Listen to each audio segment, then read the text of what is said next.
Quero ler com os irmãos a palavra de Deus, mais uma vez. Nesta manhã, nós estaremos falando acerca do livro dos Atos dos Apóstolos. Temos compartilhado, com os irmãos, já por 3 domingos consecutivos, um pouquinho da palavra de Deus no livro dos Atos dos Apóstolos, também chamado de Atos do Espírito Santo, também chamados de Atos da Igreja, também chamado de Atos de Paulo, e Pedro. Mas quero ler com os irmãos apenas 4 versículos.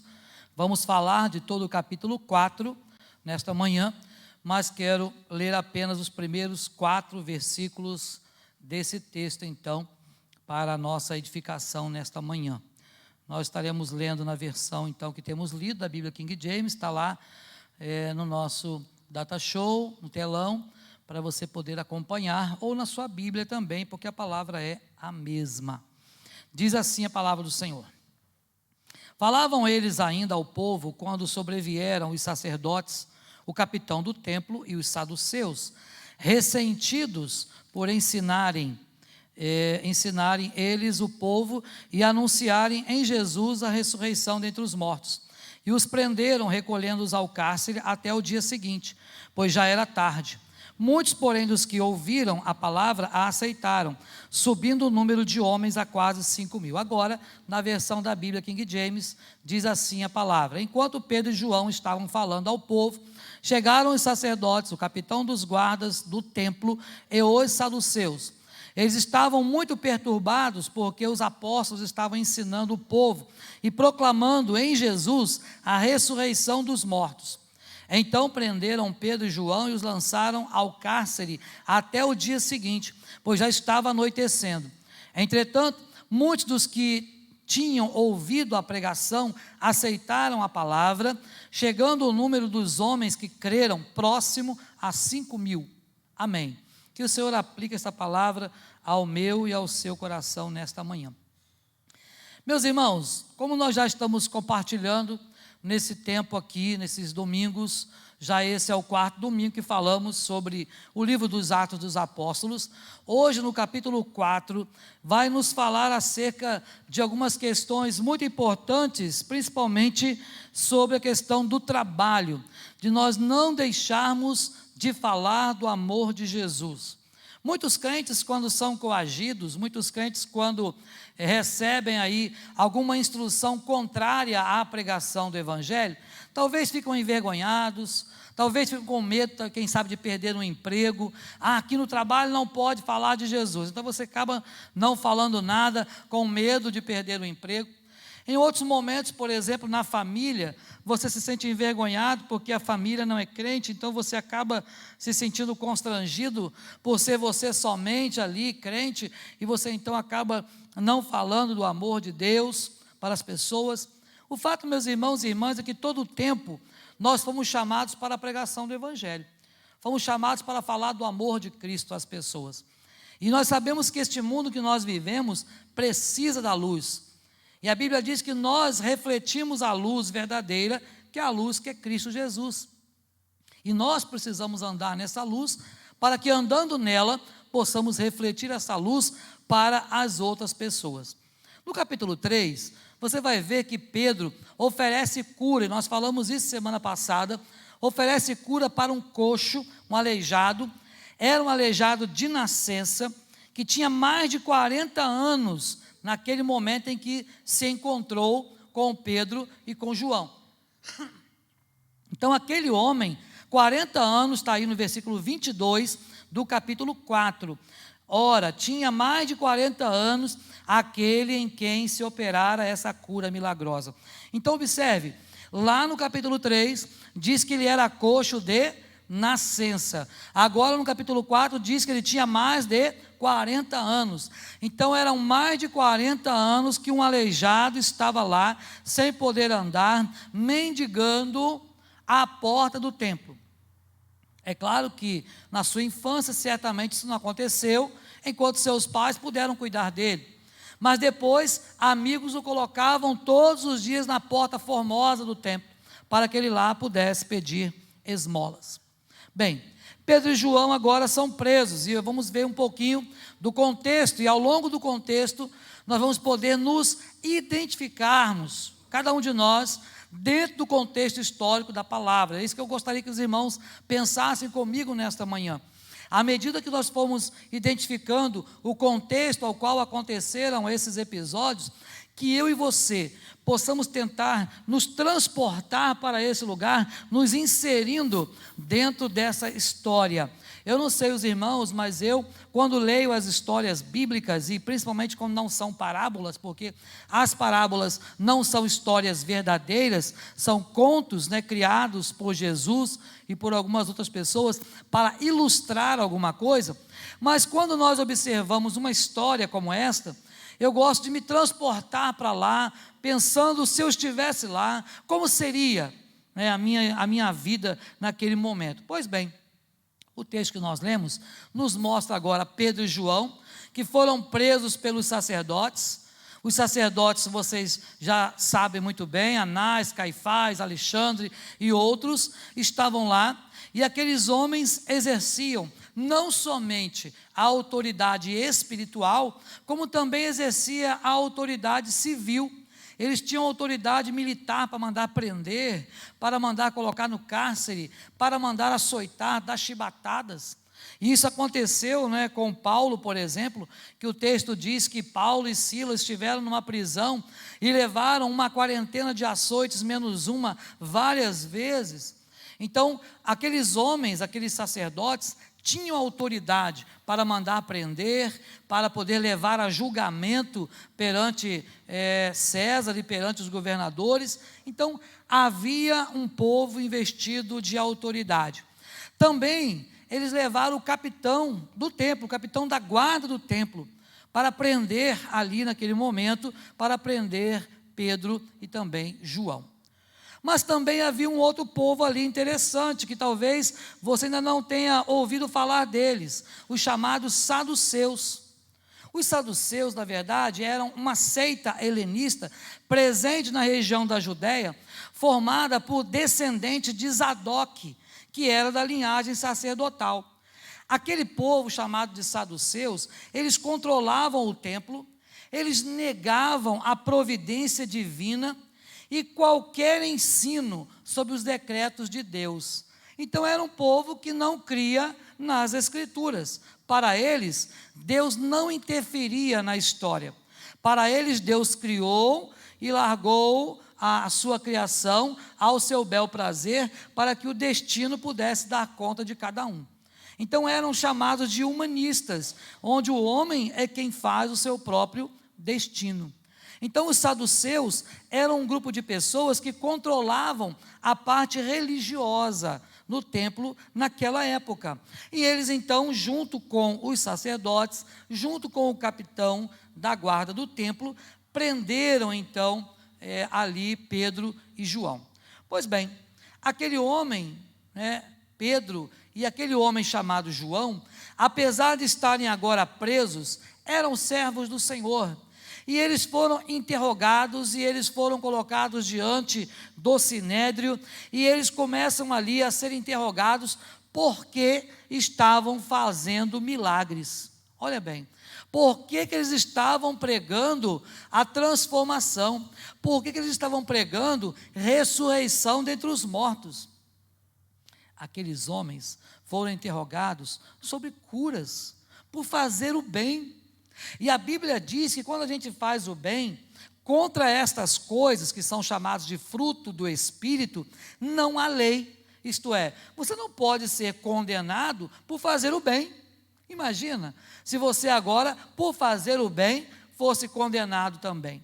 Pois bem, naquela época, então, Pedro e João, eles são presos, são colocados no cárcere e depois são levados até as autoridades, para que então pudessem ser interrogados sobre aqueles ensinos que estavam sendo praticados. Bom, tente se inserir nesse contexto agora.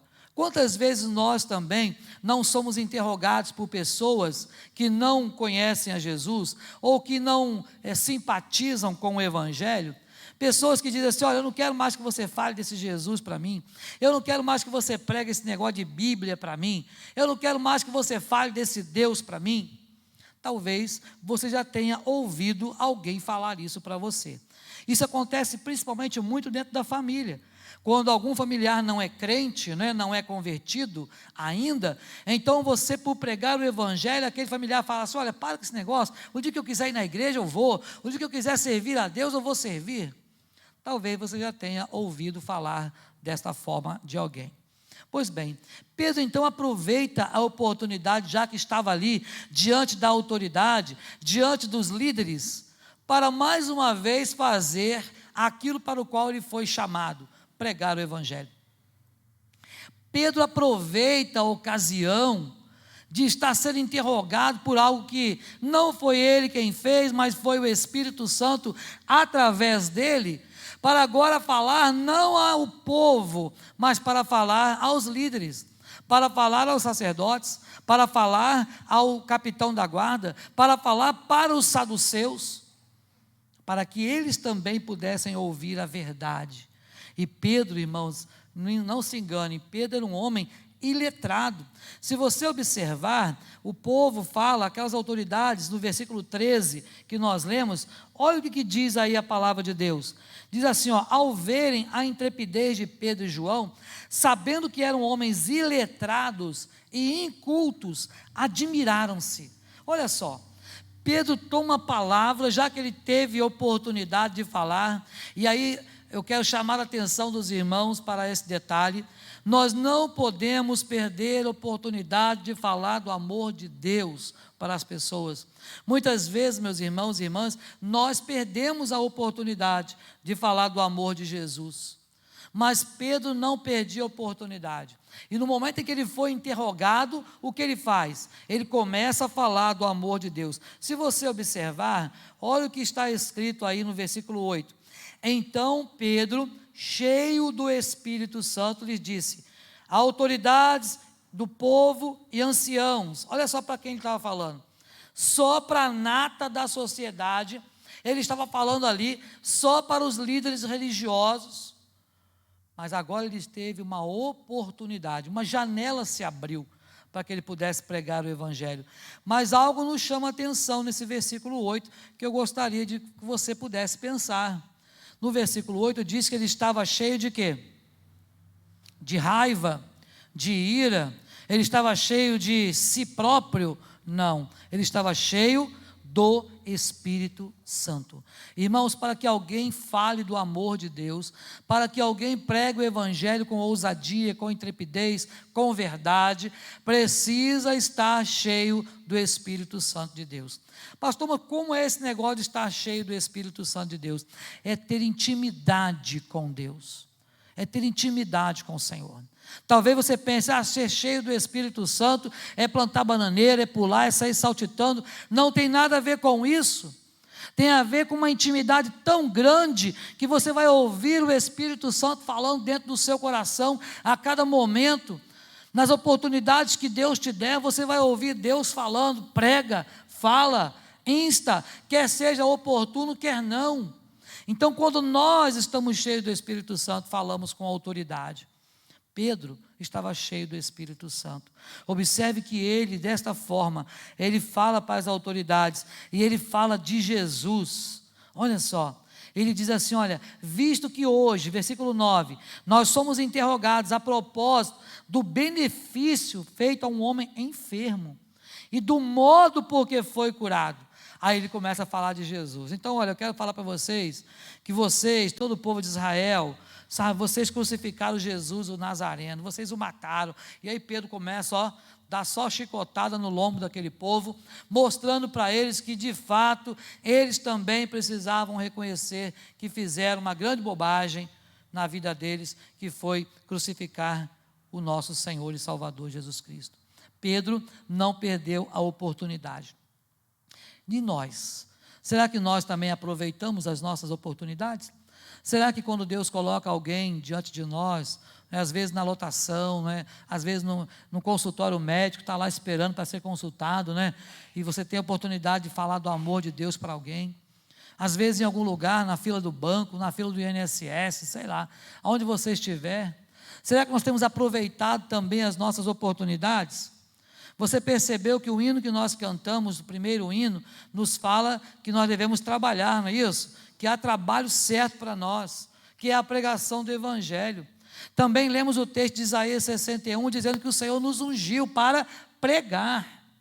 E agora estamos observando aqui que Pedro não perdia a oportunidade de pregar o Evangelho. Mas para isso ele estava cheio do Espírito, para isso então ele podia ter a convicção de que não era ele apenas falando, mas que Deus estaria falando através dele.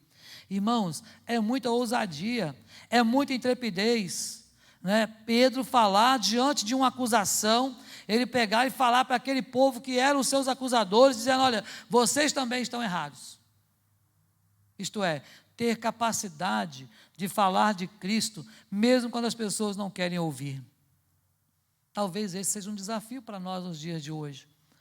Quando o apóstolo Paulo, escrevendo a Timóteo, diz para ele pregar o Evangelho a todo momento, quer ouçam, quer deixem de ouvir, porque o povo é casa rebelde, o mundo é casa rebelde. Paulo está falando: olha, você tem que pregar a tempo e a fora de tempo, quer seja oportuno, quer não. Você sabia que às vezes o crente ele é inoportuno? É isso que Paulo está dizendo. Isto é, às vezes o crente é chato, e tem que ser chato mesmo. Aí tem pessoas que dizem assim: mas nós temos que, né, ter um momento certo de falar de Jesus. Não há momento certo de falar de Jesus. Há momento que o Espírito Santo toca no seu coração e você fala, mas para isso tem que estar cheio do Espírito. Mas aquele lugar ali não era a hora de eu falar de Jesus. Será que não? Você consultou Deus para saber se era a hora? Mas para que você possa ouvir o Espírito Santo, é preciso estar cheio do Espírito. Intimidade com Deus, para poder falar no momento em que Deus colocar as palavras nos seus lábios e não se calar. Pois bem, meus irmãos, observe que aqueles homens, aquele sinédrio, aquele grupo de pessoas, tentou coagir os apóstolos a não mais falarem de Jesus. Olha o versículo 18. Chamando-os, ordenaram-lhes que absolutamente não falassem, nem ensinassem em nome de Jesus. Olha só. Olha, a partir de hoje, vocês fiquem calados. Se nós pegarmos vocês falando de Jesus, vocês vão se ver com a gente. É nesse termo que o negócio ficou lá. Você pode imaginar um teor de conversa assim, e todo mundo falando: vocês têm que se calar mesmo, vocês não podem mesmo não, olha, vocês estão insultando a gente aqui nesse sinédrio, vocês não podem ficar falando de Jesus não, esse Jesus não é nada.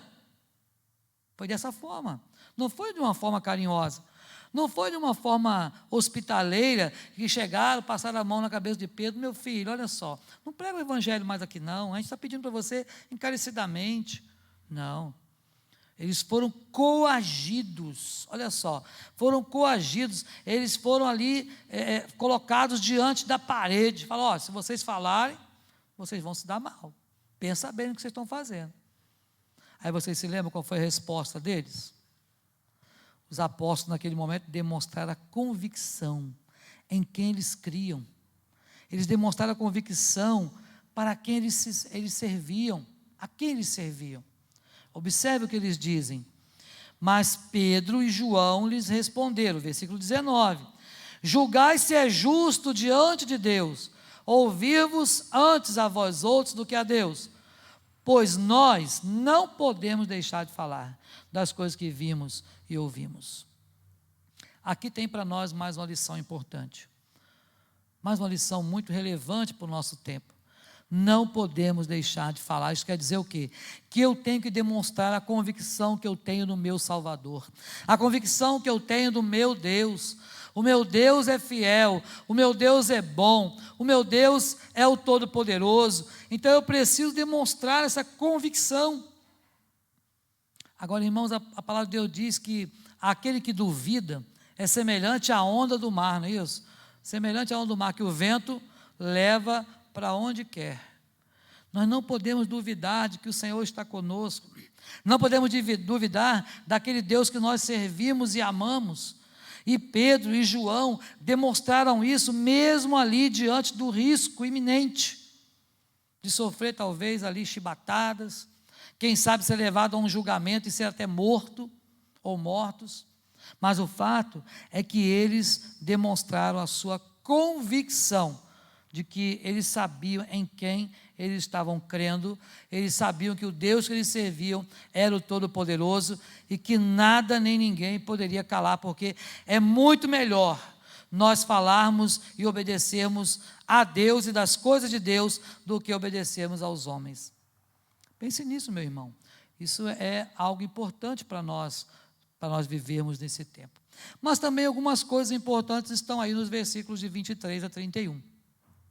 Você vai observar nesse contexto aí agora, um tempo onde a igreja estava orando. Olha só que exemplo interessante estava acontecendo agora com a igreja. Está falando daqueles crentes convertidos, aqueles que haviam sido convertidos lá no Pentecoste, aqueles que o Espírito Santo desceu sobre eles, e aqueles que ouviram a primeira pregação de Pedro, onde mais de 3.000 homens foram convertidos pelo Espírito Santo, e todos batizados. Pois bem, exatamente aquele povo agora estava orando. Olha o que acontece. Ouvindo isto, versículo 24, unânimes, levantaram a voz a Deus e disseram, e eles começam a adorar, eles começam a orar ao Senhor, a adorar ao Senhor diante de todo o povo. Meus irmãos e irmãs, isso aqui é uma lição muito importante para nós. A igreja precisa viver em oração. A igreja precisa viver desde o início. Se converteu, foi chamado por Jesus, foi convertido pelo Espírito Santo, tem que passar a viver uma vida de oração. Temos que ter vida de oração. O texto mostra isso. Aquela igreja recém-organizada, recém-convertida, souberam que Pedro e João estavam lá, diante daquele povo lá, das autoridades, estavam presos por pregar, por falar de Jesus, por realizar milagres, e eles começaram a interceder. O povo dobrou o joelho. Irmãos e irmãs, tem uma lição muito interessante aqui para nós, é que quando a igreja ora, Deus abençoa. Quando a igreja ora unânime, lembra-se que lá em Atos 2, vai falar que a igreja perseverava unânimes nas orações. É o primeiro ponto do texto do capítulo 2. E perseveravam unânimes nas orações, na comunhão, na doutrina dos apóstolos. Então aquele povo buscava o Senhor. Então não tem esse negócio, esse negócio de ministério de intercessão é só para quem tem cargo na igreja. Negativo. Se você foi chamado por Deus, se você foi convertido pelo Espírito Santo, você e eu, nós precisamos juntos, isto é, com o mesmo propósito, com o mesmo objetivo, falarmos do amor de Deus e também orarmos pela igreja, orar por aqueles que sofrem dores, orar por aqueles que têm necessidades, orar por aqueles que estão aí, né, pregando o evangelho a toda criatura. Se eu não posso ir, eu posso orar. Mas muitas vezes nós achamos que fazer missões é só quando se vai para outro país, né? Ou vai lá para o meio dos índios. Mas quantas vezes nós observamos pessoas fazendo missões dentro da própria família? O nosso primeiro campo missionário é a nossa família. O nosso primeiro campo missionário são os nossos familiares, sabe? E que muitas vezes nós não pregamos o evangelho para eles. Nós tivemos, né, no culto ontem, gratidão pela vida da irmã Eurides, né? Que maravilha, uma vida inteira, não é? Quase inteira, vamos dizer assim, né? Depois da conversão, voltada para o serviço do Senhor até hoje, pregando o evangelho, e não precisou ir para outro país, não precisou.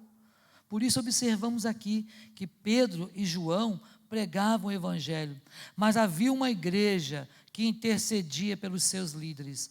Esse é um exemplo que nós precisamos tomar na nossa vida. Eu como igreja, você como igreja, nós precisamos interceder pelos nossos líderes. Precisamos orar pelos pastores, presbíteros, diáconos, presidentes das nossas sociedades internas, pelos líderes da escola dominical, pelos nossos professores da escola dominical. Precisamos orar por esse povo que está investido de autoridade espiritual sobre a nossa vida. Assim a igreja fazia. Mas era uma igreja que louvava a Deus pelo livramento também que Deus estava dando. Se você ler o texto, você vai ver o que Deus fez através das orações daquele povo. Deus livrara aquele povo. E olha o que acontece. Quando eles estão orando, alguma coisa acontece. Aquele lugar começa a tremer. Aquele lugar começa a tremer. Hoje você não vai ver o templo tremendo, né? Porque talvez as estruturas não aguentem tremer. O Brasil não tem estrutura, né, para aguentar terremotos, não. Mas você pode ver sim, observar sim, o mover, o agir de Deus dentro da sua vida, quando você ora. Aquela igreja sentiu a presença e o poder de Deus. Uma igreja que orava para que Deus usasse ainda mais os seus líderes. Olha o verso 29. Agora, Senhor, olha para as suas ameaças e concede aos teus servos, a Pedro e João, que anunciem com toda a intrepidez a tua palavra, enquanto estendes a mão para fazeres curas, sinais e prodígios por intermédio do seu santo servo, Senhor Jesus. Será que é assim que nós temos vivido? Intercedendo pela vida dos nossos líderes dessa forma? Senhor, dá intrepidez para aquela irmã que é presidente da SAF, dá intrepidez lá para o irmão Paulo, que é o presidente da UPH. Senhor, abençoa a vida deles, abençoa os líderes, Senhor, das sociedades internas. Senhor, cobre eles com o teu sangue. Intercessão, irmãos. A palavra que estamos vendo hoje é intercessão. Uma igreja que buscava a plenitude do Espírito Santo. Uma igreja que anunciava a palavra de Deus. A Bíblia diz que esse povo está sendo destruído porque falta conhecimento. E falta conhecimento porque não temos buscado. Não temos buscado. Meus irmãos, eu e você precisamos buscar o conhecimento de Deus. Precisamos buscar na palavra. E eu sei que muitas pessoas, né, têm lido a Bíblia, têm orado, muitos crentes, mas é importante que você tenha esse compromisso como igreja de abençoar aqueles que estão investidos de autoridade sobre você. Mas por último, observando os versos 32 a 35, também tem aí para nós uma lição importante. Olha só o que diz sobre a unidade da igreja. Da multidão dos que creram, era um o coração e a alma. Ninguém considerava exclusivamente sua nenhuma das coisas que possuía. Tudo, porém, lhes era comum. Irmãos, algo que aprendemos nesses textos também é sobre a unidade, sobre a igreja estar em comunhão, sobre a igreja viver em harmonia. A igreja não pode viver dividida. Uma igreja na história bíblica que vivia dividida era a igreja de Corinto, e ela não sobreviveu. Ela não sobreviveu. Uma casa, diz a palavra de Deus, não pode se levantar contra ela mesma, senão ela vai ruir. Mas precisamos ser uma igreja que esteja unida. Observe o que o texto diz: da multidão dos que creram, era um o coração e a alma. Será que nós temos sido realmente uma igreja que tenha um só coração, uma só alma, uma só fé, um só Espírito, um só batismo, um só Senhor? Paulo vai falar sobre isso, que a igreja precisa viver desta forma. E desta forma, então, com grande poder, os apóstolos vão dar testemunho da ressurreição do Senhor. Meus irmãos, a igreja que tem tudo em comum, a igreja que tem unidade, ela vive perseverando na graça do Senhor. A igreja que tem unidade, ela abençoa a todos dentro da igreja. A igreja que tem unidade, ela consegue, inclusive, abençoar os de fora da igreja. Esta é uma lição importante para nós. Será que temos sido uma igreja que tenhamos um só coração, uma só alma? Isto é, temos objetivos em comum? porque aqui, olha, nenhum necessitado havia entre eles, porque até mesmo os bens eram repartidos entre todos.